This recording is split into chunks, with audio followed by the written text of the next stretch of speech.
નમસ્કાર મિત્રો, હું છું જયેશ રાઠવા અને તમે જોઈ રહ્યા છો નચિકેત સ્ટડી. મિત્રો, આપણે આપણી જે આવનારી એક્ઝામ છે એટલે કે 15/6 આપણી કોન્સ્ટેબલની એક્ઝામ લેવાની છે. આ કોન્સ્ટેબલની એક્ઝામ માટે ખાસ આપણે તૈયારી કરી રહ્યા છે, જેમાં અત્યાર સુધીમાં તમે ઘણા બધા ટોપિક્સ કવર કરી ચૂક્યા હશો, તમે ઘણું બધું વાંચી ચૂક્યા હશો. પણ મિત્રો, હવે જે સમય છે ને આપણો આ એક વીકનો સમય છે, એ સમય માત્ર ને માત્ર રિવિઝન કરવાનો છે. એટલે આપણે જે કંઈ પણ વાંચેલું છે, જે કંઈ પણ આપણે તૈયારી બધી કરેલી છે, એ બધી તૈયારીને આપણે હવે ચકાસવાની છે. એટલા માટે મિત્રો આપણે ક્વિક રિવિઝન કરી રહ્યા છીએ કે ભાઈ ઓછા સમયગાળામાં આપણે વધારેમાં વધારે પ્રશ્નને આપણે ક્લિયર કરી આપણા સામેથી જાય તો આપણને ખ્યાલ પડે કે ભાઈ એક્ઝામમાં જ્યારે પણ કોઈ પ્રશ્ન પૂછાય ને તો આવા ટાઈમે આવા રિવિઝન કરેલું આપણને કામ લાગતું હોય છે. એટલા માટે આપણે માત્ર મિત્રો વિડીયો બનાવી રહ્યા છે.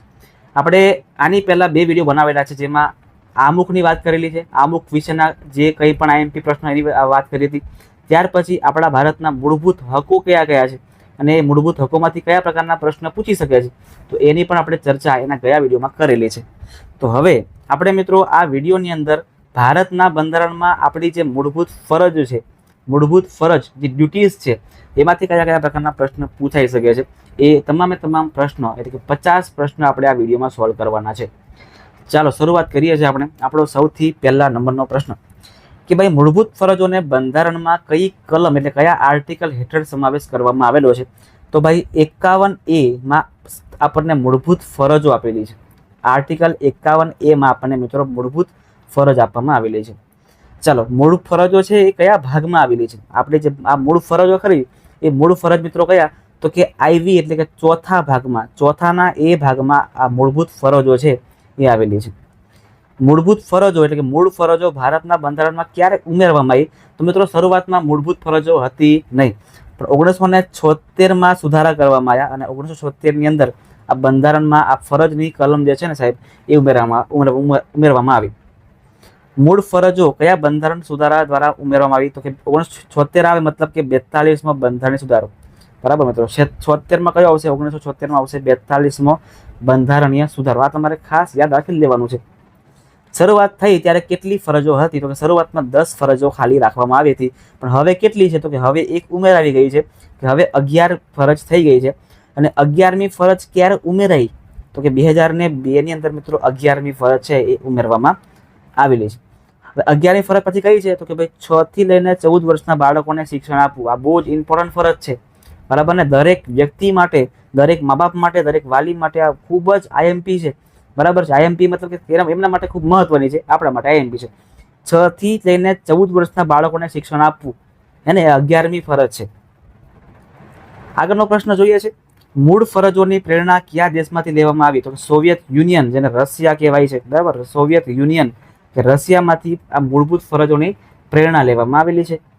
મૂળ ફરજો નાગરિકો માટે છે કે રાજ્ય માટે? તો ના ભાઈ, નાગરિકો માટે, હે ને? નાગરિકો માટે બધી ફરજો હોય, રાજ્ય માટે થોડી હોય. નાગરિકોએ ફરજ બધી અદા કરવાની હોય, એટલે રાજ્યો માટે નથી, નાગરિકો માટે બધી ફરજો હોય. રાષ્ટ્રીય ધ્વજ અને રાષ્ટ્રીય ગીતનો સન્માન કરવી, હે ને? આ ચોખ્ખી વસ્તુ છે. તો એ ક્યાં છે? તો 51A માં એ સૌથી પહેલી ફરજ જે છે રાષ્ટ્રીય ધ્વજ અને રાષ્ટ્રીય ગીતનું સન્માન કરવાનું, એટલે 51A માં જે એ નંબરની ફરજ છે એ. બંધારણના નિયમોનું પાલન કરવું, એ પણ કઈ છે? 51A માં આવેલા છે, જે બંધારણના નિયમોનું પાલન કરવા માટે આપેલું છે. આઝાદી માટે શહીદ થયેલ લોકોની યાદમાં શ્રદ્ધા રાખવી, એ કઈ ફરજ છે? 51AB. 51AB.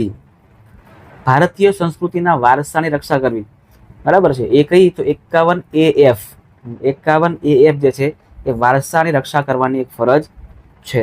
ચલો, માતૃભૂમિ માટે રક્ષણ અને સેવા આપવી, એ કઈ ફરજ છે? તો કે 51AD. તમારે મિત્રો આ રીતે મોઢે કરી દેવાનું. જોજો, તમને સિમ્પલ સમજાવું છું, હે ને? જો શહીદ હોય, શહીદ, બરાબર છે, તો શું હોય? B. સંસ્કૃતિના વારસા એટલે કે વારસો હોય તો F. વારસામાં F કરી દેવાનું, આ રીતે શોર્ટમાં વડે કરવાનું. પછી રક્ષણ, માતૃભૂમિનું રક્ષણ કરવા માટે તો કે ભાઈ D. આવો સિમ્પલ એક શબ્દ અને બાજુમાં તમારી ફરજ એડ કરવાની, એટલે તમને ઇઝીલી યાદ રહી જાય. સામાજિક સુમેળ અને ભાઈચારો જાળવવો, એ કઈ ફરજ છે? તો કે 51A ની ફરજ છે. પ્રકૃતિ અને પર્યાવરણની રક્ષા કરવી, એ G ની ફરજ છે, બરાબર છે. તમારે સિમ્પલ આવું પર્યાવરણ કરીને G કરી દેવાનું, એટલે તમને ઇઝીલી યાદ આવે, પર્યાવરણ G. વિજ્ઞાન અને માનવતાના ભાવનો વિકાસ કરવો, એ કઈ ફરજ છે? તો 51AH. H માં તમને વિજ્ઞાન જોવા મળશે, એટલે કે વિજ્ઞાનમાં આપણે એચ કરવાનું. તમે જાણતા હશો તેવી રીતે કે દરેક પાઠ્યપુસ્તક આવે છે એ પાઠ્યપુસ્તકની આગળનું સૌથી પહેલામાં જે પેજ હોય એમાં તમને બધી મૂળભૂત ફરજો આપેલી જ છે. એટલે કે નાના બાળકોથી લઈને મોટા રાવણો સુધીના ફરજો મિત્રો બધાને સમજાવવામાં આવે છે, કહેવામાં આવે છે. આપણે વાંચતા નથી એ બીજી વાત છે. આગળ, સર્વત્ર શ્રમના ગુણનો માન રાખવો એ કઈ ફરજ? તો 51A જે શૈક્ષણિક ફરજ કઈ છે? તો કે ભાઈ કે 51A ની કે ફરજ જે છે એ શૈક્ષણિક ફરજ છે. ક્લિયર છે?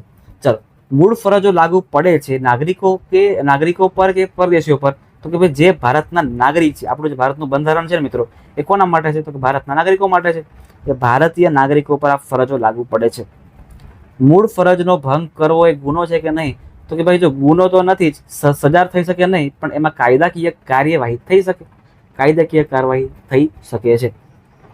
શાળાઓમાં ફરજ વિશે શિક્ષણ આપવાનો ઉદ્દેશ કઈ ફરજથી જોડાયેલું છે? બરાબર છે. આપણને જાણે છે કે આપણે વાત અત્યારે કીધી કે ભાઈ ફરજનું આપણને પહેલું પેજ આપેલું હોય છે. તો કઈ ફરજથી? તો કે 51A કે શિક્ષણની ફરજ જે આપણે જોઈએ ત્યારે એ પ્રમાણે આપેલું છે.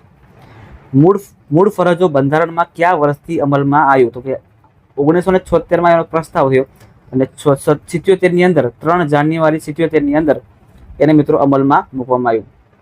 મૂળ ફરજનો ઉદ્દેશ તો કે નાગરિકોની જવાબદારી, નાગરિકોની કઈ પોતાની જવાબદારીઓ છે સાહેબ, હે ને, એ બધા માટે મૂળ ફરજ કરવામાં આવેલી છે. કયામાં આવે? તો આપણે અત્યારે વાત કરી 4A માં આવે છે. પહેલી ફરજ કઈ છે? તો કે આપણે પહેલા જોયું ને એ બંધારણમાં રાષ્ટ્રધ્વજ, ગીત બધાનું આપણે સન્માન કરવાનું. આપણું બંધારણ છે એનું પણ સન્માન કરવાનું, રાષ્ટ્રધ્વજનું પણ સન્માન કરવાનું અને રાષ્ટ્રગીતનું પણ સન્માન કરવાનું. એ સૌથી પહેલી ફરજ છે આપણી. કઈ ફરજ દેશની એકતા માટે જરૂરી છે? 51AC અને E એટલે ભાઈચારો, બરાબર છે ને. તો આ બંને જે શરતો છે એ દેશની એકતા માટે જરૂરી છે.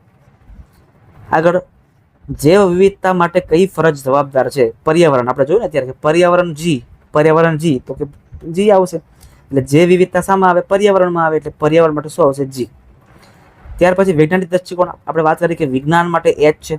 વિજ્ઞાનનું શું છે ભાઈ? H. એટલે વૈજ્ઞાનિક દ્રષ્ટિકોણ કરવા માટે H જવાબદાર છે, હેઠળ છે. ચાલો, 42મો બંધારણીય સુધારો કઈ સરકાર દરમિયાન આવ્યો? તો ઇન્દિરા ગાંધીની સરકાર દરમિયાન. 11મી ફરજ કયા બંધારણ સુધારામાં? તો કે 86મો બંધારણીય સુધારો. 86મો બંધારણીય સુધારા પ્રમાણે 11મી ફરજ ઉમેરવામાં આવી.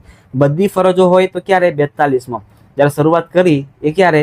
તો બધી 10 સરસ જ્યારે સૌથી પહેલા 76માં રાખવામાં આવી ત્યારે કયો સુધારો? 42મો બંધારણીય સુધારો હતો. પણ 11મી ફરજ ક્યારે આવશે? તો કે 86મો બંધારણ સુધારો. આ ખાસ જોઈ લેજો. 86મો સુધારો ક્યાં થયો? તો કે 2002માં. આપણે અત્યારે જોઈએ કે 6 થી લઈને 14 વર્ષના બાળકોને શિક્ષણ આપવામાં આવે એ 2002માં આવ્યું. એટલે કે 86મો સુધારો ક્યારે? 2002માં થયો. ફરજોનું પાલન ન કરનારે કેવી રીતે દંડિત કરી શકાય? તો કે ભાઈ કોઈ બંધારણમાં કોઈ એવું લખેલું છે નહીં, બરાબર, પણ કાયદા દ્વારા થઈ શકે છે. કાયદા દ્વારા થઈ શકે છે. પોલીસ પકડી તો જાય જ, પણ એનો સજા કોઈ છે નહીં. મૂળ ફરજોના ઉદ્દેશ્ય શું છે? તો કે આપણે અત્યારે જોયું દેશભક્તિ, નૈતિક જવાબદારીઓ, માણસો પોતાની જવાબદારી કેવી રીતે નિભાવવા છે સમાજ માટે, પોતાના બાળકો છે બધા માટે જે પોતે ફરજ કરવી જોઈએ એ બધી ફરજ કે નૈતિક જવાબદારી માટે. મૂળ ફરજનું સંકલન કયા ભાગ સાથે થાય છે? તો કે નીતિ નિર્દેશક તત્વો. ભારતની એકતા અખંડિતતાને મજબૂત કરવી એ સી જે છે મિત્રો એ એકતા અને અખંડિતતા માટે છે. શ્રમના ગુણનું માન કઈ કલમમાં છે? 51A ની અંદર છે. ફરજ વિશે માહિતી ક્યાંથી મળે છે? તો કે શૈક્ષણિક સંસ્થાઓમાંથી મળે, નાગરિક શિક્ષણમાંથી મળે, કાયદા એટલે કે બંધારણ દ્વારા પણ આપણને મળે છે. મૂળ ફરજ લાવનાર સંશોધનોનો ક્રમ શું છે? તો 42મોથી લઈને 86મો. બરાબર છે. ભારતનો નાગરિક હોવા નાતે આપણી ફરજ શું છે? તો કે બંધારણનું પાલન કરવાનું અને રાષ્ટ્રપ્રેમ આપણામાં હોવો જોઈએ. એ સૌથી પહેલી ફરજ આપણી છે. ત્યાર પછી અનુશાસન જાળવવું એ અને નૈતિક વર્તન કઈ ફરજમાં આવે છે? તો 51AI માં આવે છે. ડિસિપ્લિન અને નૈતિક વર્તન એ બધું 51AI માં આવે છે. પ્રશ્ન, કલમ 51A નું ઉદ્દેશ્ય શું છે? બરાબર છે. 51A નાગરિકોની ફરજ નિર્ધારિત કરવી. એટલે કે નાગરિકોની જે કંઈ પણ ફરજ છે આ 51A માં શું છે? મૂળભૂત ફરજ. નામ જ છે મૂળભૂત ફરજ, એટલે નાગરિકોની ફરજ નિર્ધારિત કરવી. ફરજો શિક્ષણ સાથે કેવી રીતે જોડાય છે? નાગરિકોને સમજાવી શકાય તેમ બની શકે છે. કઈ ફરજ પ્રકૃતિ માટે છે? ફરીથી આવ્યું ભાઈ, પ્રકૃતિ માટે જી આવે, હે ને, પિક્ચર પૂરું. મૂળ ફરજોના ઉદાહરણ તરીકે શું આપી શકાય? તો કે મતદાન છે ફરજ છે, કર ચૂકવવો એ ફરજ છે, રાષ્ટ્રપ્રેમ છે એ ફરજ છે, છોકરાઓને ભણાવવા એ ફરજ છે, ઘણી બધી ફરજો છે. આગળ કોન્સ્ટેબલ તરીકે ફરજ કઈ રીતે જોડાય છે? તો કાયદાનું પાલન, નાગરિક ફરજનું પાલન કરાવવું. આ બધા એ કોન્સ્ટેબલ તરીકે જ્યારે કોન્સ્ટેબલ બનશું ત્યારે આ ખાસ જોવાનું, કાયદાનું પાલન થવું જોઈએ, નાગરિકોને ફરજનું પાલન કરાવવું એ બંને જરૂરી છે. શું નાગરિક ફરજ અંગત હોય છે કે સામૂહિક? તો કે ના, નાગરિક ભાઈ ફરજ જે છે ને સાહેબ એ બધું છે, અંગત પોતે પણ આપણે કરી શકીએ અને સામૂહિક રીતે પણ આપણે કરી શકીએ, એમાં કોઈ બેમત છે નહીં. મૂળ ફરજોમાંથી કોઈ પર સુપ્રીમ કોર્ટ નોંધ લઈ શકે છે? હા, જાહેર હિત માટે એમાં નોંધ લઈ શકે છે. કોઈ ફરજમાં જાહેર હિત જોખમાતું હોય, જાહેર હિતમાં કંઈ તકલીફ પડતી હોય તો સુપ્રીમ કોર્ટ છે એના પર નોંધ લઈ શકે છે. એ ચોખ્ખી એના પર એને જે સત્તા આપવામાં આવેલી છે.